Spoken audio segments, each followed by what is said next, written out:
Hello friends, welcome to Study where we talk about electrical and electronics. Keep updating yourself by subscribing the channel. Now average and RMS values of sinusoidal quantity. First one is average value of alternating current. इसमें क्या होता है, किसी भी circuit में अगर direct current दिया हुआ है और उस डायरेक्ट करंट की वजह से जितना चार्ज ट्रांसफ़र हो रहा है उस सर्किट में वही सेम चार्ज ट्रांसफ़र करेगा ऑल्टरनेटिंग करंट एक पर्टिकुलर गिवन टाइम पर.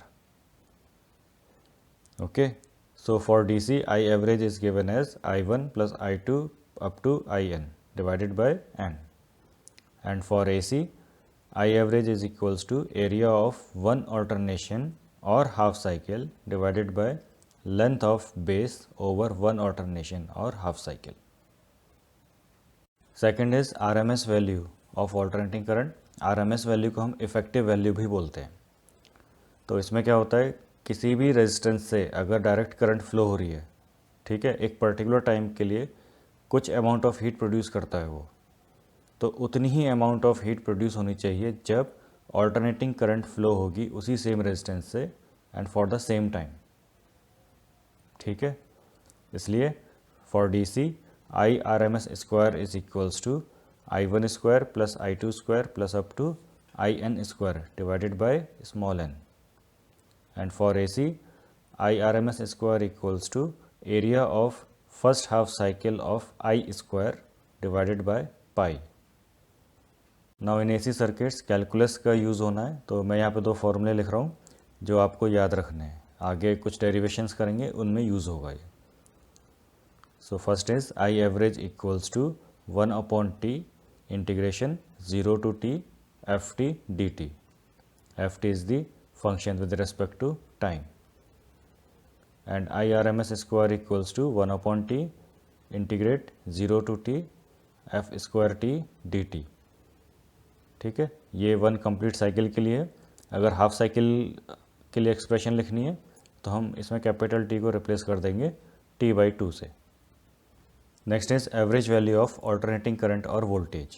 अब यहाँ पे हम एवरेज वैल्यू फाइंड करेंगे. तो यहाँ पे वेवफॉर्म आप देख रहे हो, एक कंप्लीट साइकिल के लिए दिया हुआ है 0 से 2π. ठीक, यहाँ पे ऊपर पॉजिटिव वैल्यूज़ मिल रही हैं और after half cycle negative values मिल रही हैं. और क्योंकि ये वेवफॉर्म सिमेट्रिकल है, ठीक, तो जो पॉजिटिव हाफ साइकिल में जो वैल्यू मिल रही है average value is same as the average value of negative half cycle. ठीक है, तो जिसकी वजह से क्या होंगे, दोनों क्वांटिटी सेम तो होंगी बट एक तरफ पॉजिटिव है एक तरफ नेगेटिव है, तो दे विल कैंसल्ड आउट. तो इसलिए हमें जो ओवरऑल एवरेज मिलेगा एक कंप्लीट साइकिल के लिए वो 0 मिलेगा. Therefore the average value of a sine wave over a complete cycle is always 0. और यही रीज़न है एवरेज वैल्यू हम हाफ साइकिल के लिए फाइंड करते हैं. We are not interested in the full cycle. Okay, so let's instantaneous value of sinusoidal current is given as I equals to Im sin omega t, where Im is the amplitude of the sinusoidal current. So considering the half cycle, what we have, I average is equals to, half cycle का क्या मतलब है, 0 से पाई तक हम limit ले रहे हैं, तो इसलिए हमारे पास जो I एवरेज आएगा वो area of first half cycle divided by pi. Right, so I average is equals to 1/pi integrate 0 to pi I d omega t. This equals to 1/pi integrate 0 to pi, replacing the expression of I m sin omega t d omega t. I m constant है, so it will come out I m upon pi, और integration में क्या रह जाएगा, sine omega t. Sine omega t का integration minus cos omega t, और limit क्या है 0 से पाई.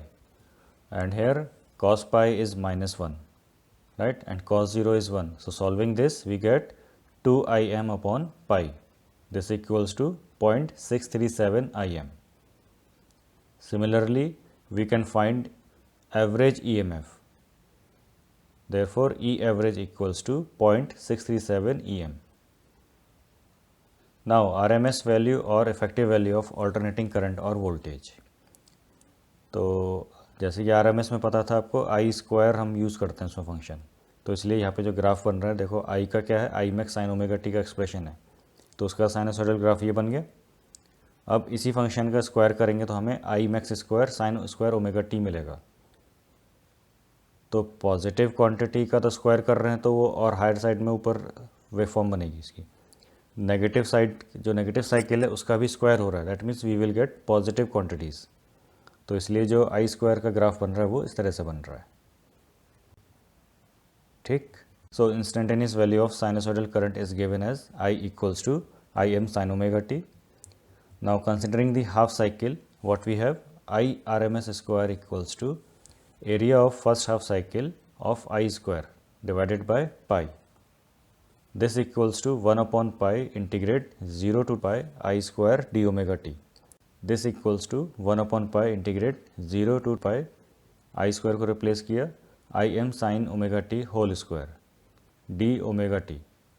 This equals to 1 upon pi integrate 0 to pi I M square sine square omega T D omega T. ना अब यहाँ पे देखो कुछ मॉडिफिकेशन कर रहे हैं हम। एक तो आई एम स्क्वायर क्या है, कांस्टेंट है, बाहर आ जाएगा। दूसरा 2 से मल्टीप्लाई और डिवाइड कर रहे हैं। So this becomes I M square upon 2 pi integrate 0 to pi 2 sine square omega T D omega T. This equals to I M square upon 2 pi integrate 0 to pi. Now I am writing 2 sin square omega t as 1 minus cos 2 omega t d omega t। इंटीग्रेट करेंगे तो क्या मिलता है इसमें, omega T minus sine 2 omega T upon 2, limit क्या है 0 से पाई। इसको सॉल्व करेंगे तो क्या मिल रहा है, I M square upon 2 pi in bracket pi minus 0। This will equals to I M square upon 2 pi into pi and that becomes I M square upon 2। और ये जो एक्सप्रेशन आई वो I R M S square की expression I है, इसलिए I R M S equals to I M upon root 2। Similarly we get E R M S equals to E M upon root 2। Okay, so you should remember this formula. Now form factor, it is denoted by capital K suffix में small F.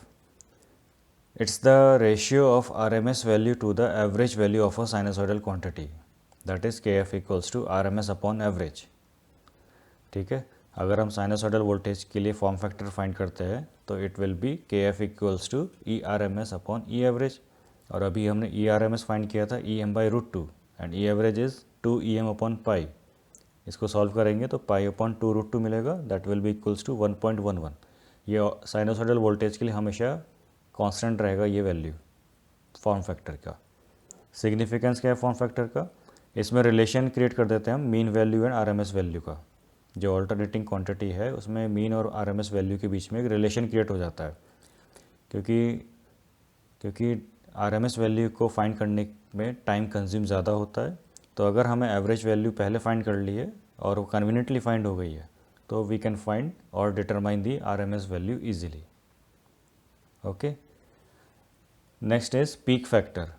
इसको हम denote करते हैं capital K suffix में small P and it is defined as the ratio of maximum और peak to the RMS value of the wave. ठीक है, peak मतलब क्या होता है, क्रेस्ट या एम्पलीट्यूड हम बोलते हैं इसको, किसी भी पीरियोडिक वेव का एम्पलीट्यूड। तो के पी को हम क्या लिखते हैं, मैक्सिमम अपॉन आरएमएस। और साइनोसॉइडल वोल्टेज के लिए पीक फैक्टर क्या होगा, K P equals to E max upon E R M S.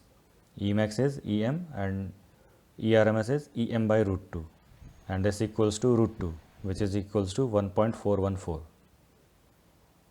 Significance क्या है, पीक फैक्टर का सिग्निफिकेंस यही है, किसी भी इंसुलेटिंग मटेरियल में अगर हमें डाइलेक्ट्रिक स्ट्रेंथ डिटरमाइन करनी है तो we can determine easily. Why, because dielectric strength क्या होती है, प्रोपोर्शनल होती है वोल्टेज जो हमने अप्लाई करी है उसके पीक वैल्यू के।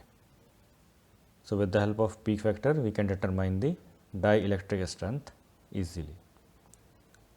Okay, so remember these two values, form factor is 1.11 and peak factor is 1.414. Okay, here is some tips and tricks. What happens, we always confuse with the form factor and peak factor कि क्या formula है form factor का and peak factor का। तो इसलिए इसको आप इस तरह से लिख सकते हो, F equals to R upon A, P equals to M upon R।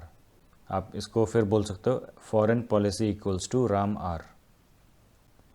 F for foreign, P for policy. F से R by A, P से M by R.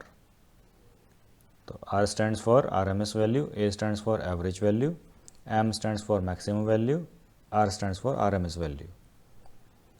Okay, you can also create your own trick. You can share in the comment section. Thank you for watching. You may spread the knowledge by sharing the link. And for more updates, please subscribe the channel.